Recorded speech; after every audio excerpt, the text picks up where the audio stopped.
John said, he said, I have no greater joy than hear that my children walk in truth. Right? The greatest joy of my life, right now, the greatest joy of my life is to know that my children are serving God, love God, and that we can serve God together. Now, it's a great thing to me, great thing. I guess I told you the other night, 2 of my kids got married last year. My daughter married a boy that grew up in the church right there, works construction, and a good kid, just as clean as could be. And my son married a preacher's daughter from New York. She's a Yankee, but she's a good one. And we get some of the Yankee out of her. But I love the girl, and just a great girl. And God give both of my children just great mates. My son works with me in the church. He ran the service last night while I was gone. Works in the print shop full time. My daughter's right there. She works in ensemble and youth choir and music. And that's a great thing to me. Great thing to me. And I've said many, many times that a measure of success for me is not how big my church is. It's not where I go to preach or who knows my name. Nothing like that. But one day, if I can sit on my front porch and just rock and just know that all of my children have stayed right, they never went into the world, they're in church, they're serving God, they ain't gone charismatic or gone wild. Now, if that happens, then I will say that it's been a success. Right. And that's what I'm praying for. Amen. And I love seeing Brother Biddy's family up here singing, and I've watched these kids, and I've watched Brother Jeb on this front row, and Brother Mark told me about raising the money for the tracks to Mexico, and I love this. I love this. It touches my heart, and I know that it does yours as well. Well, Jeremiah chapter 32, I've sat there and I've changed my message about 3 or 4 times. I'm on Jeremiah 32 tonight, and so this is where I'm going to stop, and I'll deal with something tonight, and then tomorrow night, Lord willing, I want to talk about the thoughts of man and show you how that just about every time in the Bible they're wrong and what you do about that. But tonight, Jeremiah chapter 32, and we'll stay in this chapter for most of the time. And I went 4 or 5 years ago, I went to preaching from an iPad. And I love it because when you travel and you take notes, you don't know what you're going to do. But I can sit right there. I can sit right there and change my sermon and annotate and whatever. And so that's what I did. I went back and forth. And when the choir sang that last song, what was the name of that song the choir sang? God Still Cares. Well, don't y'all think the choir ought to sing that tomorrow night? I do. I may be the only one, but I think the choir ought to sing that tomorrow night. I've never heard that and loved that. And I thought, boy, my youth choir will sing that one right there. And but we all were singing that, and so I just kind of come back to this passage. Jeremiah 32, stand with me. We'll read a couple of verses, and then I'll let you be seated because we're going to stay in the chapter and read throughout the message. But Jeremiah 32, verse 1, the word that came to Jeremiah from the Lord in the 10th year of Zedekiah, king of Judah, which was the 18th year of Nebuchadnezzar. He's the king of Babylon. For then the king of Babylon's army besieged Jerusalem, and Jeremiah the prophet was shut up in the court of the prison which was in the king of Judah's house. For Zedekiah, king of Judah, had shut him up, saying, Wherefore dost thou prophesy and say? Now, Zedekiah is getting ready to repeat the message that Jeremiah preached that made him mad to put him into prison. Wherefore dost thou prophesy and say, Thus saith the Lord, Behold, I will give this city into the hand of the king of Babylon, and he shall take it. And Zedekiah, king of Judah, shall not escape out of the hand of the Chaldeans, that's Babylonians, but shall surely be delivered into the hand of the king of Babylon, and shall speak with him mouth to mouth, and his eyes shall behold his eyes. And he, that is Nebuchadnezzar, shall lead Zedekiah to Babylon. There shall he be until I visit him, saith the Lord. Though you fight with the Chaldeans, ye shall not prosper. Thank you for standing. You can be seated. Let me give you a little bit of historical context to where we're at in Jeremiah 32. Zedekiah is the last king of Judah. Judah is the southern kingdom. The northern kingdom has already gone into captivity to Assyria. The Judah is getting ready to fall to Nebuchadnezzar. Nebuchadnezzar he has come in. He's already conquered Jerusalem 10 years prior, and he has made Jerusalem a vassal state. Basically, he installed Zedekiah as a puppet king, and all that Zedekiah has to do is pay tribute and obey whatever orders come down from Babylon. And the year is 587 BC. Well, 10 years later brings us to this chapter. Zedekiah feels more powerful than he really is. And he decides that he's not going to submit to Nebuchadnezzar anymore. And so he makes allegiance with Egypt and puts Babylon on notice that we're not paying you tribute and we're declaring our independence. Well, there was a preacher in Zedekiah's court by the name of Jeremiah. And when Zedekiah announced his plans, Jeremiah started preaching, the plan's not going to work. This is not going to end well. He prophesied Nebuchadnezzar is going to come back. He's going to destroy the city of Jerusalem. He's going to capture you, Zedekiah, and Zedekiah, you're going to die. Well, Zedekiah didn't appreciate that. So he took Jeremiah and put Jeremiah into prison. We read about that in verse number 2. Well, Nebuchadnezzar did respond to the revolt of Zedekiah. History tells us that he did come. He did burn Jerusalem to the ground. He did take thousands more captive to Babylon. He did capture Zedekiah and his 2 sons. History says that he forced Zedekiah to watch his 2 sons be killed and then put his eyes out. So the last thing that Zedekiah saw was his 2 sons being killed. His eyes were put out. He's taken to Babylon and he's put into prison, and there he's there until they die. So everything that Jeremiah said literally came to pass. That's what we just read in those 5 verses. Now, in verse number 6 down to verse number 15 of the chapter, there is a real estate transaction. Look at the verses. I want to read it to you. Jeremiah said, the word of the Lord came unto me, saying, Behold, Hanamel the son of Shallum thine uncle shall come unto thee, saying, Buy thee my field that is in Anathoth, for the right of redemption is thine to buy it. So all the way down to verse number 15 is this transaction. Now here's why it is fascinating to me.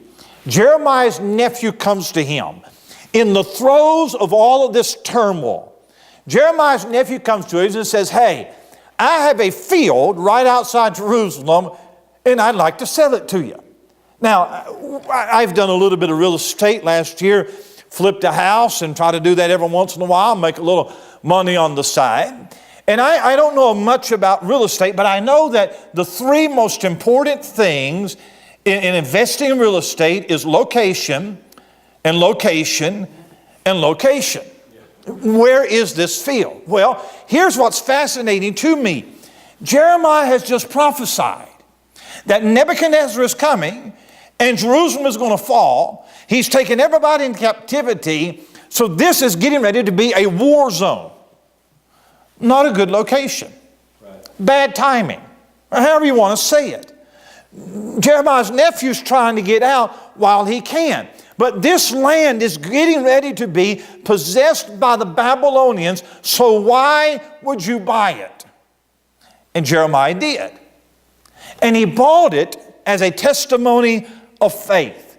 Because Jeremiah knew that not only are the Babylonians coming and Jerusalem is going to be destroyed and everybody's going to be scattered, but Jeremiah also knew that God had promised that the captivity is going to last for 70 years, and at the end of 70 years, we're coming back. So he buys the land. He buys the land as a testimony to the people of my faith in God's promise that captivity is not forever. We are coming back to the land. So yeah, I'll go ahead and buy the land as a future investment. Then you get to verse number 16. In verse number 16, Jeremiah prays. Now when I had delivered the evidence of the purchase unto Baruch the son of Neriah, I prayed unto the Lord, saying, O Lord God, behold, thou hast made the heaven and the earth by thy great power and stretched out arm, and there is nothing too hard for thee. Thou showest loving kindness unto thousands, and recompensest the iniquity of the fathers into the bosom of their children after them. The great, the mighty God, the Lord of hosts is his name. Great is his counsel, mighty in work. And on. This prayer goes all the way down to verse number 25.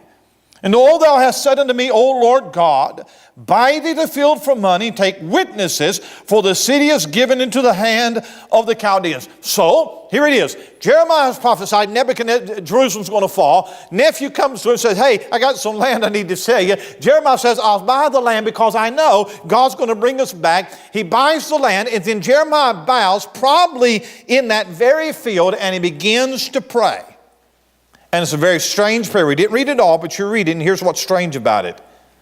It is 9 verses long, and there's not one request. Now, that's a strange prayer not to ask for anything, isn't it? But he doesn't ask for one thing. All that he talks about is the power of God and the disobedience of Judah. In verse 26, God responds to the prayer. Then came the word of the Lord unto Jeremiah, saying, Behold, I am the Lord, the God of all flesh. Here's my text. Is there anything too hard for me? That's a good question, isn't it? You may know that's the second time that question has been asked in the Bible. The first time is in Genesis chapter 18, where God came to Abraham and Sarah to tell them that they're going to have a son. Nothing unusual about that, except Abraham's 100 and she's 90. That is unusual. And Sarah heard that and she laughed, and the Lord said, is there anything too hard for the Lord? And so now God asked the questions again. The first time it was to a doubting saint. Now it is to a believing saint. Sarah didn't believe. Jeremiah did believe. And it's interesting to me back in verse 17 that Jeremiah has already said that he believed that there is nothing too hard for thee. Now the context is important. A puppet king is on the throne. He's made a foolish mistake. He's made Nebuchadnezzar mad. The armies of Babylon are coming. This is getting ready to be a war zone. We're not going to win. Jeremiah's in prison. And is there anything too hard for me? Aren't you glad tonight that you serve an all-powerful God? Amen. I mean, a God who is all-powerful, a God who is all-knowing, a God who is all-sufficient. Amen. Theologians have a word for it. It's called the omnipotence of God. It's just a big word that says that He's an almighty God. I think that phrase almighty is found, 56 times in the Scriptures. There can only be one omnipotent God. And can you imagine a God who can will something or desire something or not have the ability to do that? The Bible says in Isaiah 40, declaring the end from the beginning, from ancient times, the things that are not done, said, my counsel shall stand, and I will do all my pleasure. He says, I've spoken it, I will bring it to pass, I have purposed it, I will also do it. Anything He wants to do, God can do. I won't get deep into this tonight, but I will say that God is so powerful that He can do anything as easily, or anything He does as easily as anything else. Right. There's nothing that challenges Him. There's nothing that tires Him. Everything that God does without effort.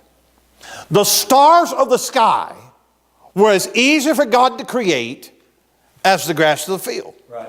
I'm preaching through Genesis on Wednesday night in our church, and I got hung up in chapter 1 and got to talking about creation. And if you'll go out some night on a clear night and look at the stars, millions of stars, galaxies and galaxies we don't even see, billions and billions of stars. And in Genesis chapter 1, here's how it's described, how He created the solar system. He made the stars also. Yes.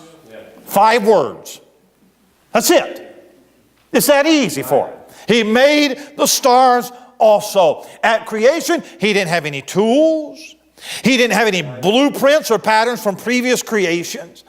Only His Word to fashion the world. No help, no material to work from. And yet how marvelous is the hand of God seen in creation. You could put all of the scientists together in a room and commission them to make one fly, and they would fail. They can't make one fly unless they use material that God has created. But God spoke that fly, and I don't know why, but God spoke that fly and everything else in the universe into existence by the power of His Word. I will tell you, however, and I'm getting to my text in a minute, that the greatest demonstration of the power of God is not in creation. The greatest demonstration of the power of God is in redemption. It's in redemption. Only an omnipotent God has the power to redeem a world of sin and to bring the guilty and to make them innocent and to bring life out of the grave. And what greater power is that when God took my sins and He put them away forever and He declared me to be the Son of God and nailed my sins to the cross and make saints out of the very worst sinners. I'll tell you, that's the power of God. We marvel at His power in creation, but there's greater power in conversion. So here's the question that God asks. Is there anything too hard for me? Now, I was studying that passage several years ago, I guess, when I first came to this. And I guess, Brother Mark, that every preacher in America has preached from that text. Is anything too hard for the Lord? All right? And just about every sermon that I've ever heard from that text, they used the same outline. Same outline. I don't know who did it first, but it was an outline that got copied. And so I was looking at the text, and I wanted to preach that text, but I didn't want to use somebody else's outline. I have a little bit of originality, and I wanted to preach it in the context. I want to preach it in that chapter. That's what I want to do. And I got to looking at the chapter and what's happening in the chapter, and there's four elements to this thing. And the original outline that somebody used 100 years ago was the best outline. So I'm going to use an outline that is not mine, that 100 other preachers have preached, but it's in this text. Here it is, 4 things. Write it down. First of all, there is no promise too hard for God to keep. Amen. No promise too hard for God to keep. Somebody has said there's 30,000 promises in the Bible. I don't know, I haven't counted them. But however many there are, God is able to make good on every one. Right. Because Numbers 23 says that God is not a man that He should lie. Neither is the Son of Man that He should repent. He doesn't have to change His mind. Hath He said, shall He not do it? Hath He spoken, and shall He not make it good? Right. Now, in Jeremiah's prayer, he reminds God of a promise that He had made to Israel. Now I've done that before. You've done that in praying. Lord, you know in your words, you said that you would do such and such, and you said that you would supply all of our needs. It's not that God forgot. It's just that we're reminding God of His promises. We've done that. And there's nothing wrong with claiming those promises. So I want you to look at verse 21. Jeremiah's praying. Look at verse 21.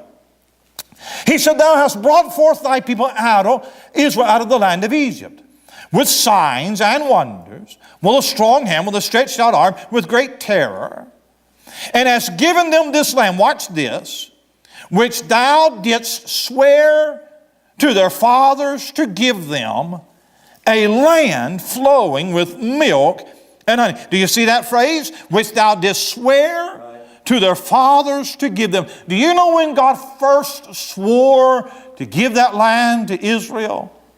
It's in Genesis chapter 12. Genesis chapter 12. That's the first time the promise shows up. We call it the Abrahamic promise. God said, I'm going to give this land to your seed forever. Israel, the Palestinians, the Arabs, they're all fighting over the land. There's war in the Middle East. Can I tell you who's going to win the war in the Middle East? Jesus is. Amen. That's who's going to win the war. And I promise you, God said that land will be given to Abraham's seed 4,000 years ago. And that Abrahamic promise, it constitutes one of the greatest promises in the Bible. Look, if you would, down to verse number 37. Verse 37. Behold, I will gather them out of all countries, whither I have driven them in my anger, in my fury, and in great wrath. I will bring them again unto this place, and I will cause them to dwell safely. They shall be my people. I will be their God. I will give them one heart and one way, that they may fear me forever, for the good of them and of their children after them. And I will make an everlasting covenant with them, that I will not turn away from them to do them good, but I will put my fear in their hearts, that they shall not depart from me. Yea, I will rejoice over them to do good. I will plant them in this land assuredly with my whole heart and with my soul. We call that the new covenant. The new covenant. God said, I'm not only going to bring the people back to the land, I'm going to change their hearts. Right. By the way, the full fulfillment of that is going to happen in the millennial reign of Christ. So here's what I want you to see. In this chapter, Jeremiah references a promise that God made 4,000 years ago. And in this chapter, God makes another promise that's going to be fulfilled in the millennium. If you were to take every promise in the Bible, and rank them in importance, the two promises in this chapter will be in the top 10. Right. The Abrahamic covenant and the new covenant. So there's no promise. Is there anything too hard for God? No, there's no promise. There's no promise too hard for God to keep. And I rejoice tonight to know that we live by the promises of God.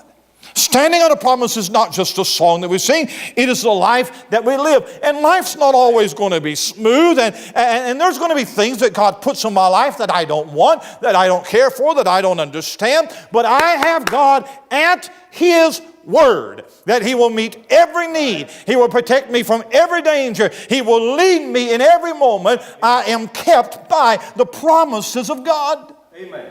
1 Kings 8 and verse 56, blessed be the Lord that hath given rest unto His people Israel according to all that He promised.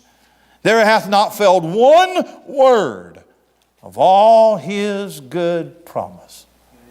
If you ever have a heavy heart, if you ever have an impossible situation, if you ever have a hopeless circumstance, that ought to bless your heart, that there's not failed one word of all His good promise. We are filling up the counseling office from the Baptist pew, and we're taking antidepressants and going to see the psychotherapist, and we're having mental problems and nervous breakdowns. Maybe what we ought to do is find a promise and just stand upon that promise. Amen. I tell you tonight that you're not so desperate and you're not so hopeless that God doesn't have a promise for you. Amen. And so tonight, if fear grips your soul, there's a promise for that. And tonight, if worry is the thing that clouds your mind, there's a promise for that. Right. And if you want your children to grow up and be blessed, there's a promise for that. And if you're already in trouble and you need rescuing, there's a promise for that. Right. Amen. If you're growing old and you need some assurance that God will sustain you in your old age, there's a promise for that. If you need forgiveness and cleansing from sin, there's a promise for that. Amen. But you know, the promises don't do you any good unless you claim them by faith. Right. I do all the finances in our house because my wife is this free spirit and I'm the nerd, and so I do spreadsheets and all that kind of stuff. And I balance our checkbook every month religiously to the penny. And last year, beginning of the year, I wrote a guy a check for some services rendered, and I wrote him a check. And you know how did you get your statement? You balance the statement, and that check has not cleared yet. He obviously has held on to it longer or left it in his wallet, so all right, that's fine. And so the next month happened, and that check was still outstanding check. He hasn't cleared it yet. 3 or 4 months later, that check still has not cleared. It's still outstanding. It's still out there. What's the guy doing? I've paid you. Put the check in. And I went for probably a year. And I don't know, probably the person lost it, was probably too embarrassed to come ask me for another check. I'm not going to help him, whatever. But I wrote him a check. The check was fine. It was a good check. He just never claimed the check, so it didn't really do him a whole lot of good. And we're walking around with a checkbook full of promises, but you've got to cash the check that God has written to you. That doesn't mean that God's a genie in a bottle just to grant every request. God's not a cash cow, but God has made you some promises and He's written them down. This book is a promissory note. Amen. And it's not lest He forget, it's lest we forget. Yeah. Every promise that God has made, He has written down, and it comes from the mind and the heart of God. And God won't make any other promises because He's already written them down. Amen. Need a promise for your children? It's in the book. Amen. Need a promise for your lost husband you're trying to reach? It's in the book. You need a promise for those bills and can't get ahead? Hey, it's in the book. You need a promise for your emotional well-being, your spiritual state. It's in the book. And there's no promise too hard for God to keep. Second thing in this chapter, not only is there no promise too hard for God to keep, secondly, there's no prayer too hard for God to answer. Now remember, in the chapter, Jeremiah prays. 9 verses, verse 16 through 25, and he doesn't ask for anything. And by the way, that's not a bad thing. Surely all of our praying ought not be just a wish list. Right. There's nothing wrong with getting on your knees and saying, Lord, I just want to tell you tonight, I'm not asking for anything in particular. I just want to tell you, thank you for what you already have done. Right. Amen. Lord, you know I have needs and you'll meet them. But Lord, and we are encouraged to bring our requests boldly to the throne of grace. But sometimes you just come and just say, Lord, tonight, I just want to say thank you. I just want to be in your presence. But there is a prayer. Look at verse 21. In Jeremiah's prayer, he's referencing God bringing Israel out of Egypt. He says, Thou hast brought forth thy people Israel out of the land of Egypt with signs and with wonders, with a strong hand, with a stretched out arm, and with great terror. So he reminds God not only of one of the great promises, but one of the great deliverances. The greatest miracle in the Old Testament is the crossing of the Red Sea.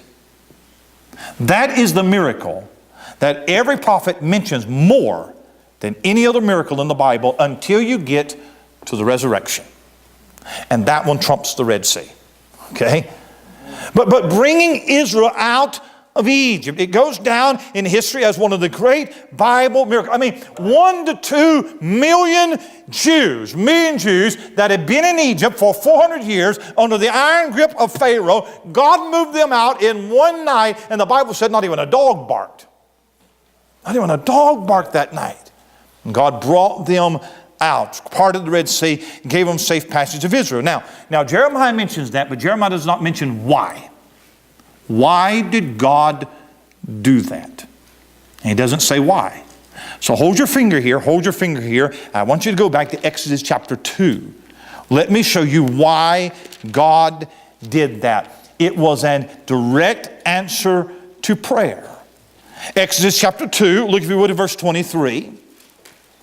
It came to pass in process of time that the king of Egypt died. The children of Israel sighed by reason of the bondage. They cried. And their cry came up unto God by reason of the bondage, and God heard their groaning. A bunch of beat down slaves with no weapons, no resources, no money, facing the most formidable, powerful nation on the earth. And you know what they did? And they cried. They prayed. That's what they did. What else are you going to do? They began to pray. An impossible situation, and the Bible says that God heard their groaning. And I just want to say to you tonight that if God can hear the prayer of a bunch of slaves in Egypt, then He can hear your prayer. Amen. But preacher, my circumstance is too great. I suggest that your God is greater. Right, amen. Prayer is not a futile exercise. Prayer shouldn't be our last resort. Prayer is our privilege.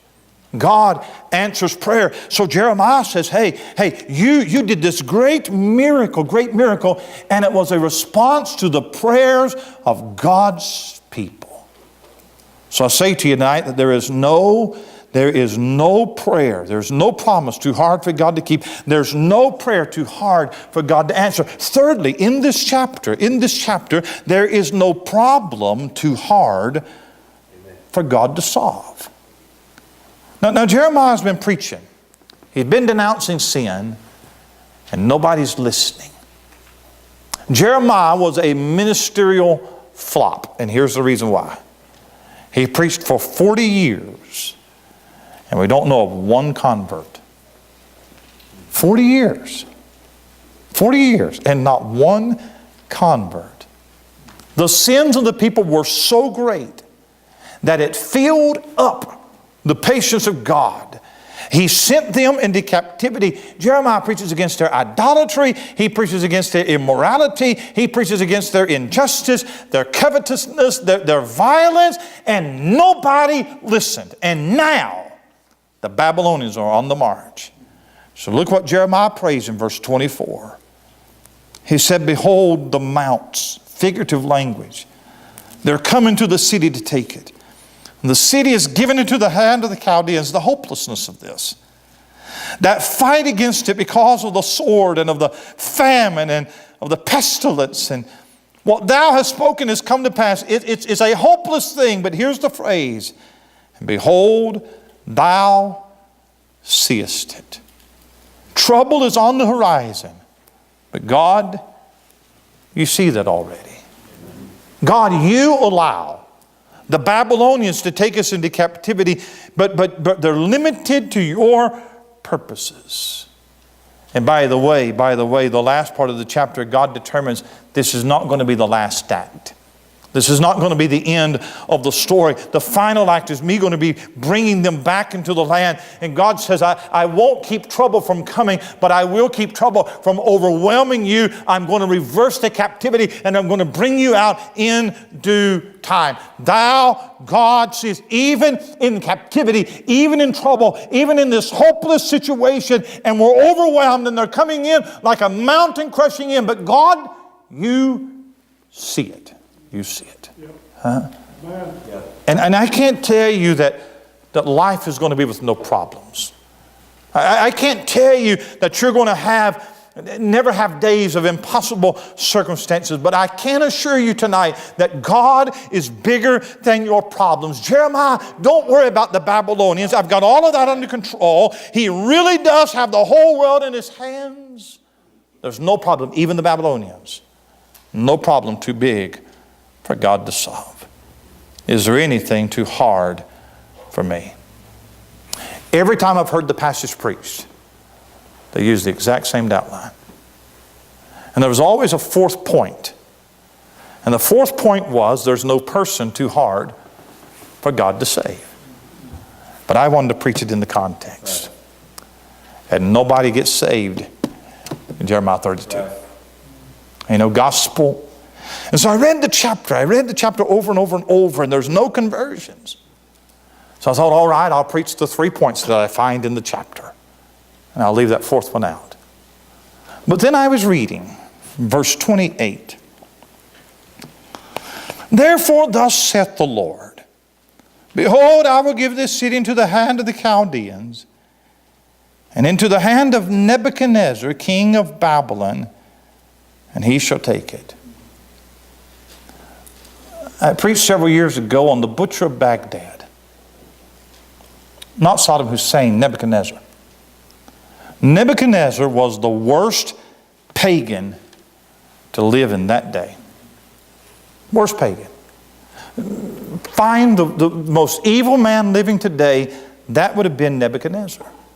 This is the man that made an image and demanded everybody in the kingdom bow down to it. This is a man that's not just an idolater. This is a man who pretended to be God himself.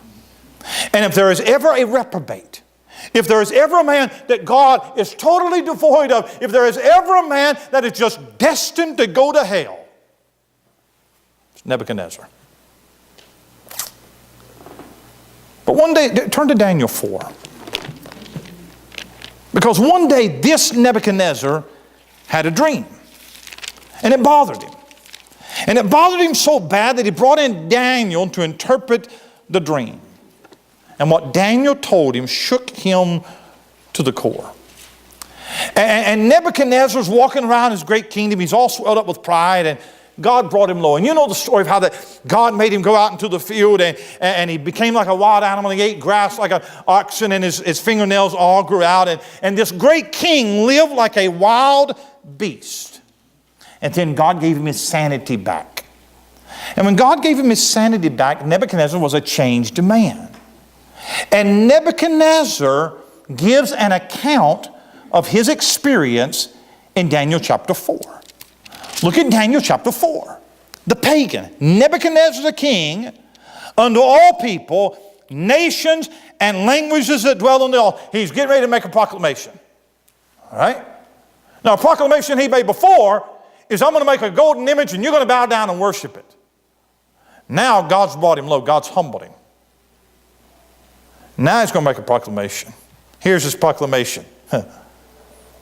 Peace be multiplied unto you.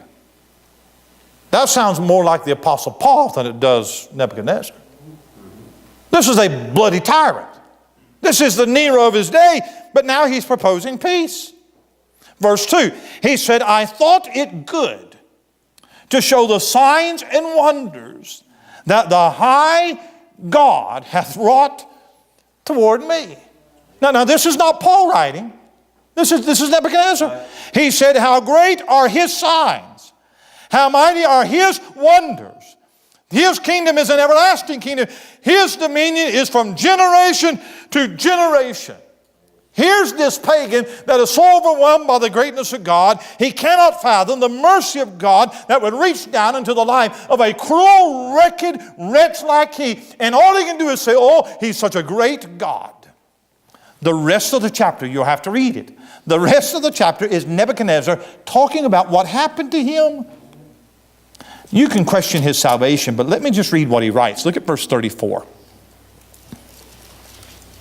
At the end of the days, I, Nebuchadnezzar, lifted up mine eyes into heaven, and mine understanding returned unto me. And I blessed the Most High, and I praised and honored him that liveth forever, whose dominion is an everlasting dominion, and his kingdom is from generation to generation. All the inhabitants of the earth are reputed as nothing. He doeth according to his will in the army of heaven and among the inhabitants of the earth, and none can say his hand or say unto him, what doest thou? This is not a prophet. This is Nebuchadnezzar.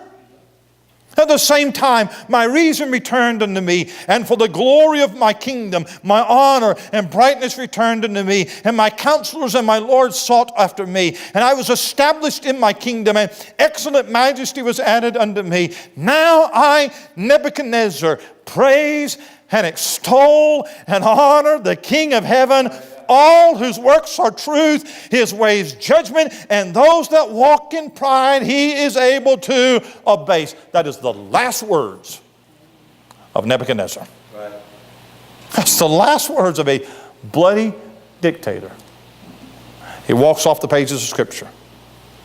And the last thing you hear Nebuchadnezzar do is praising God with all of his heart, right, and all of his soul. Amen.